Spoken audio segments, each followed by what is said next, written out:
Saya ingat ketika saya bertemu dengan Presiden Jokowi di Istana Merdeka menjelang Mas Gibran dan Mas Bobi mau mencalonkan sebagai wali kota Solo dan wali kota Medan. Saya mengatakan kepada Pak Presiden Jokowi sekaligus untuk menguji keseriusan beliau di dalam mencalonkan anak dan menantunya. Pak Presiden, apakah betul Bapak mau mencalonkan Mas Gibran dan Mas Bobi sebagai wali kota? Loh, kenapa Pak Sekjen? Karena ketika Mas Gibran dan Mas Bobi sebagai wali kota, maka otomatis dia menjadi pejabat negara. Dan ini akan sangat rawan terhadap berbagai bentuk gratifikasi, suap, dan berbagai tindakan korupsi lainnya. Presiden Jokowi sempat termenung saat itu. Dan kemudian dari situlah saya merasakan bahwa pertanyaan saya ini sangat mengusik perhatian dari beliau. Karena saya tegaskan bahwa ketika Mas Gibran dan Mas Bobi menjadi wali kota, maka dengan mudah akan terkena operasi tangkap tangan dari KPK dan juga aparat penegak hukum yang lain. Maksud saya bertanya kepada Presiden Jokowi adalah untuk mengingatkan bahwa beliau sudah presiden.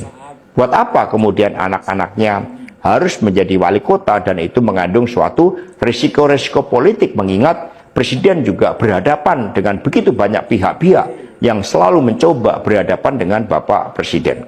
Tetapi beberapa saat kemudian saya menerima salah seorang menteri, dan beliau mengatakan kepada saya bahwa sudah mendapatkan arahan dari Presiden Jokowi untuk melakukan revisi Undang-Undang KPK. Saat itu dijelaskan berbagai pasal-pasal penting, misalnya bahwa pimpinan KPK tidak otomatis bertindak sebagai penyidik. Kemudian ada beberapa pasal-pasal yang tidak memungkinkan bagi penyidik independen untuk bergabung ke KPK.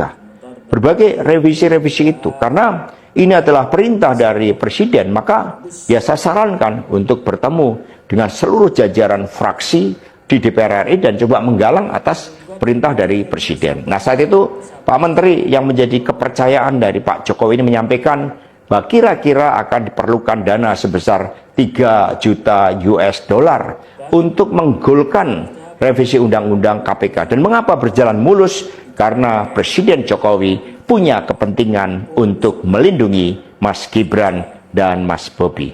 Maka sejarah mencatat bahwa revisi Undang-Undang KPK ini dilaksanakan sebelum pelaksanaan pilkada serentak di mana Mas Gibran dan Mas Bobi berproses menjadi wali kota. Maka ketika terpilih menjadi wali kota, amanlah dari berbagai persoalan hukum karena KPK sudah